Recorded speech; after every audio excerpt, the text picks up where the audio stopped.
અમદાવાદમાં જે ગમખ્વાર અકસ્માત થયો, ડ્રીમલાઇનર વિમાન જે તૂટી પડ્યો, એનામાં 242 જેટલા વિમાનમાં સવાર લોકોના મૃત્યુ થયા અને અન્ય પણ 30થી 40 જેટલા લોકોના મૃત્યુ થયા. ખૂબ જ દુઃખદ દુર્ઘટના બની અને એ દુર્ઘટનામાં જે પણ લોકોના મૃત્યુ થયા છે એમને ભગવાન પોતાના શરણોમાં જગ્યા આપે. પરંતુ એ દુર્ઘટના થઈ એના પાછળ આજે 4 દિવસ વીતી ગયા, પરંતુ હજી સુધી કોઈ પણ નિષ્કર્ષ ઉપર આપણે પહોંચ્યા નથી. અને શા કારણથી એ દુર્ઘટના ઘટી, શું એના પાછળના કારણો હતા, એ આજ સુધી આપણે જાણી શક્યા નથી. એ દુર્ઘટનાની જવાબદારી કોની હતી, શું એનામાં ત્રુટીઓ રહી, એ પણ આજ દિવસ સુધી સરકાર દ્વારા કે અન્ય એજન્સીઓ દ્વારા બહાર આવ્યું નથી. આપણા ગુજરાતના પૂર્વ મુખ્યમંત્રી વિજયભાઈ રૂપાણીનું તેનામાં નિધન થયું, એ પણ ખૂબ જ દુઃખદ ઘટના બની. જે ડ્રીમલાઇનર વિમાન હતો એ ખૂબ જ સુરક્ષિત વિમાન માનવામાં આવતો હતો અને એ કંપનીનો દાવો એવો હતો કે 2009માં આ વિમાન બન્યો હતો અને 2011થી જ્યારે આ વિમાન બજારમાં મૂકવામાં આવ્યો છે ત્યારથી અત્યાર સુધીમાં, એટલે કે આ જે અકસ્માત બન્યો ત્યાર સુધીમાં તેનો કોઈ જ ક્રેશ થયો નથી. એટલે સુરક્ષિત વિમાન માનવામાં આવતો હતો. તેમ છતાં આ જે દુર્ઘટના ઘટી, એ દુર્ઘટના પાછળના કારણો શું છે એ હવે આવનારા સમયમાં બહાર આવશે. સાથે સાથે ખૂબ જ દુઃખદ વાત એ છે કે બીજે મેડિકલ કોલેજના જે વિદ્યાર્થીઓ હતા, એમના વિદ્યાર્થીઓનો જે રહેણાંકનો વિસ્તાર હતો અને મેસનો એરિયો હતો, એ વિસ્તારમાં વિમાન તૂટી પડ્યું એટલે તેમને પણ ખૂબ જ મોટું નુકસાન થયું. અને જે ભવિષ્યના ડૉક્ટર હતા, દેશના આશાસ્પદ યુવાનો હતા, એવા પણ કેટલાય યુવાનોના મરણ થયા. એ ખૂબ જ ચિંતાનો વિષય હતો, કેમ કે એને કોઈ એવી કલ્પના જ ન હોય કે આવી કોઈ દુર્ઘટના ઘટે. પરંતુ એરપોર્ટની નજીક એ વિસ્તાર હોવાથી આ ગમખ્વાર અકસ્માત થયો અને કેટલાય લોકોના મરણ થઈ ચૂક્યા છે.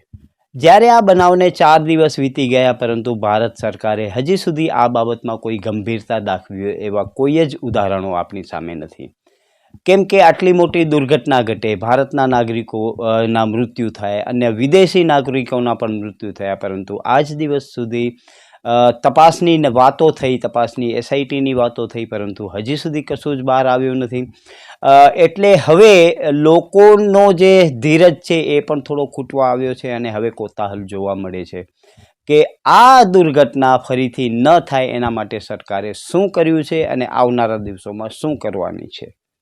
ગંભીર બાબત એ છે કે અકસ્માત બન્યો એના થોડા જ કલાકોમાં સરકારે એ વિસ્તારના મીડિયા કવરેજ ઉપર પ્રતિબંધ લાદી દીધો હતો. એટલે એવું માની શકાય કે એ જે દુર્ઘટના ઘટી ત્યાં કને મીડિયાના લોકો જાય અને સત્ય બહાર આવે તો સરકારની ક્યાંક ને ક્યાંક કિરકિરી થાય. એવું ન થાય એના માટે સૌથી પહેલું પગલું સરકારે એ લીધું કે એ વિસ્તારમાં મીડિયા કવરેજ ઉપર પ્રતિબંધ લાદી દેવામાં આવ્યો. હવે પ્રતિબંધ લાદી દેવામાં આવે એટલે સ્વાભાવિક છે કે મીડિયાના લોકો ત્યાં કને જઈ અને કવરેજ ન કરી શકે. જોકે હાલની પરિસ્થિતિ એવી છે કે આજે દેશનો મોટા ભાગનો જે મીડિયા છે યા તો એ દરબારી બની ચૂક્યો છે યા તો સરકારી બની ચૂક્યો છે. એટલે ગોદી મીડિયામાં સત્ય બહાર આવવાની આપણે અપેક્ષાઓ નથી રાખી શકતા. પરંતુ ઘણા બધા મીડિયા એવા પણ છે, યુટ્યુબર્સ એવા પણ છે જેઓ સત્ય ખોજીને બહાર લાવે છે અને એના કારણે સરકારને ખૂબ જ કિરકિરી થાય અને સરકારના પેટમાં ગરમ તેલ રેડાય એવું થાય. એટલા માટે જ એ વિસ્તારમાં અકસ્માતથી અમુક કલાકો બાદ મીડિયા કવરેજ ઉપર પ્રતિબંધ લાદી દેવામાં આવ્યો હતો. પરંતુ સત્ય બહાર આવે, આપણા દેશને અથવા આપણા શરીરને બીમારી શું છે એ જ ખબર નહીં પડે તો એનો ઈલાજ કઈ રીતે થશે. કેમ કે એ દુર્ઘટના બની, એ દુર્ઘટનાનું કારણ મીડિયાના મારફતથી બહાર આવે તો જ આપણે એનો સમાધાન શોધી શકીએ. પરંતુ અત્યારની સરકાર એવી છે કે સામરૂગની માફક જ્યારે વાવાઝોડું આવે ત્યારે પોતાની ગરદન રેતીમાં અંદર ઘુસાવી દે, જેથી એમ લાગે કે વાવાઝોડો છે જ નહીં. પરંતુ સત્ય હકીકત અલગ હોય છે અને સામરૂગની જે ડોકી રેતીની અંદર હોય છે એને વાવાઝોડો નથી દેખાતો, પરંતુ હકીકતમાં વાવાઝોડો હોય છે. એ પણ એક સત્ય વાત છે. અતીતમાં પણ આપણે જોયું છે કે આવી જ્યાં જ્યાં દુર્ઘટનાઓ થઈ છે, સાઉથ ઇન્ડિયામાં પણ જે રેલવેની દુર્ઘટના મોટી બની હતી એનામાં પણ ત્વરિત સરકારે એવો નિર્ણય લીધો હતો કે એ વિસ્તારમાં મીડિયા કવરેજ ઉપર પ્રતિબંધ લાદી દેવામાં આવ્યો હતો.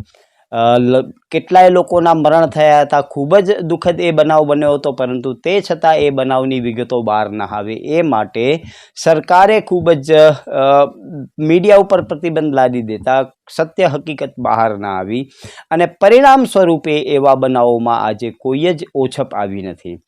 પ્લેન દુર્ઘટનાની વાત કરીએ કે રેલવે દુર્ઘટનાની વાત કરીએ કે એનાથી પહેલે પણ પ્રયાગરાજમાં પણ જે ભગદડ મચી હતી એની પણ સાચા રિપોર્ટો બહાર ના આવ્યા. પરિણામ સ્વરૂપે લોકોને ખબર જ નથી કે એ સમસ્યા શેના માટે સર્જાઈ હતી. હવે સમસ્યા સર્જાઈ તે જો ધ્યાનમાં આવે તો તે સમસ્યાનું સમાધાન થઈ શકે, પરંતુ મેં જેમ કહ્યું કે શતરુમુર્ગની જેમ હયાતની સરકારો ડોકી રેતીમાં નાખીને એવું માની લે છે કે વાવાઝોડું આવ્યો જ નથી. મોટી દુઃખની વાત એ છે કે એ જે દુર્ઘટનાનો 24 સેકન્ડનો વિડીયો બનાવનાર એક 17 વર્ષનો બાળક હતો, એ બાળકની ગુજરાત એટીએસે ધરપકડ કરી લીધી છે.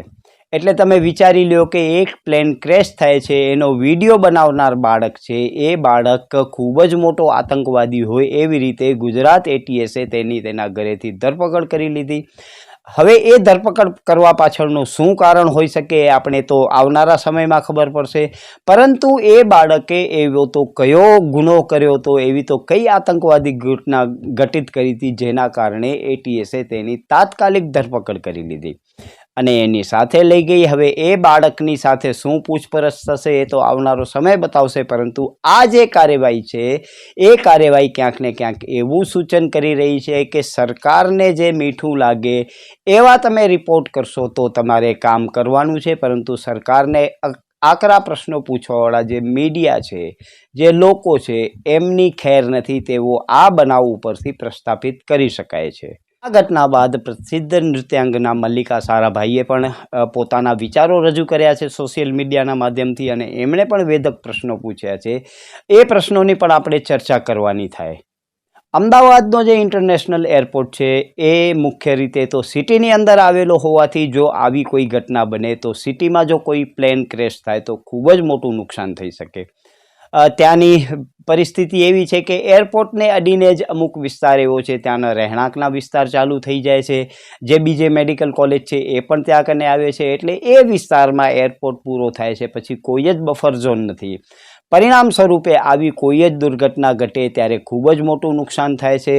સદભાગે એ વખતે બીજે મેડિકલ કોલેજની જે બિલ્ડિંગ હતી એની સાથે એ વિમાન અથડાયો, પરંતુ જો એનાથી થોડો આગળ જતો રહેત અને રહેણાંકના વિસ્તારમાં એ વિમાન પડત તો ખૂબ જ મોટી જાનહાનિ થઈ શકત, અને એ જાનહાનિ દેશને ખૂબ જ ચિંતા ઉપજાવે એવી થઈ શકે. કેટલાય વર્ષો પહેલાં જાહેરાત થઈ હતી ધોલેરા એરપોર્ટની. ધોલેરામાં આંતરરાષ્ટ્રીય કક્ષાનું એરપોર્ટ બનવાનું હતું, પરંતુ વર્ષોથી એની જાહેરાતો થઈ, પરંતુ એ જગ્યાએ હજી સુધી એરપોર્ટ નથી બન્યું અને એક પણ વ્યક્તિનું અવરજવર ત્યાંથી નથી થયું.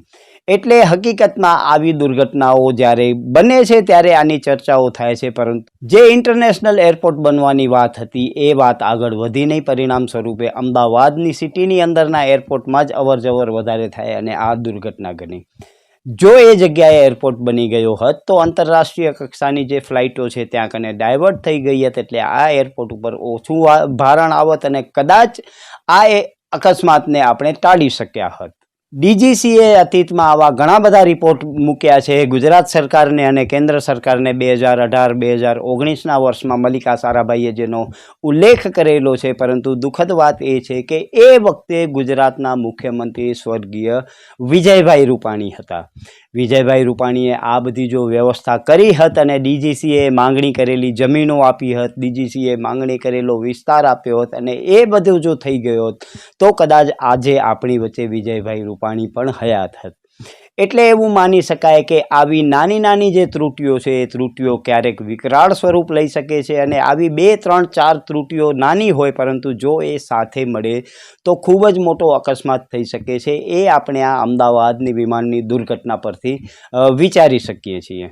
હવે એ જે જમીનની વાત છે, ડીજીસીએ જે 30 એકર જમીન માંગેલી હતી એ જમીન માત્ર એટલા માટે ઉપલબ્ધ નથી થઈ કેમ કે એ જમીન ઉપર 351 પરિવાર રહે છે અને એ પરિવારોને અન્ય જગ્યાએ સ્થળાંતર કરવા પડે. એ ગુજરાત સરકારે નથી કર્યું, એટલે માત્ર 350 મકાનો અથવા 350 પરિવારોની રહેણાંકના પ્લોટ માટેનો આ પ્રશ્ન ઊભો થયો અને એ ન થતાં આજે આપણે અંદાજિત 250 થી 300 લોકોના જીવ ગુમાવ્યા છે.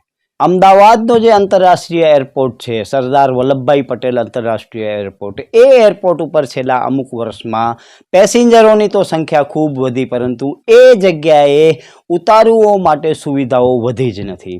એનું પણ આ કારણ હોઈ શકે કે આવો અકસ્માત સર્જાયો અને આ અકસ્માતમાં કેટલાય લોકોના મરણ થયા. પરંતુ જો હજી પણ આ જ પરિસ્થિતિ રહેવાની છે તો આવનારા દિવસોમાં પણ આપણે અનેક અકસ્માતો થશે એવું જોઈ શકીએ છીએ. મલ્લિકા સારાભાઈએ એક વાત બહુ સારી કરી કે આ માત્ર વિમાન ક્રેશ નથી થયો, આપણી જે વ્યવસ્થાઓ છે એ ક્રેશ થઈ છે. કેમ કે આ વિમાનમાં ખોટીપો સર્જાયો હશે કે ગમે એ કારણસર એ વિમાન દુર્ઘટનાગ્રસ્ત થયો હશે, પરંતુ DGCAના જે રિપોર્ટ છે 2017ના, 18ના, 19ના, 20ના, એ રિપોર્ટો પરથી એવું લાગે છે કે ક્યાંક આપણે એ વ્યવસ્થાઓ કરવામાં ચૂક્યા છીએ અને પરિણામ સ્વરૂપે મોટી દુર્ઘટના ઘટી છે એવું પણ મલ્લિકા સારાભાઈએ આક્ષેપો લગાવ્યા છે. આવી અનેક બાબતો એક સાથે મળી છે ત્યારે આ ખૂબ જ મોટી દુર્ઘટના ઘટી છે. પરંતુ દુઃખની વાત એ છે કે હાલનો જે મીડિયા છે, ગોદી મીડિયા છે, ડોઘી મીડિયા છે, એ મીડિયા સત્ય રિપોર્ટ લોકો સમક્ષ મૂકતો નથી અને સરકારો સમક્ષ મૂકતો નથી. પરિણામ સ્વરૂપે આપણે જે હકીકત છે એ જાણવા નથી મળતું અને એટલા માટે જ આપણે એનો ઈલાજ નથી કરી શકતા અને એ જ આપણા માટે ખૂબ જ જોખમી બન્યો છે.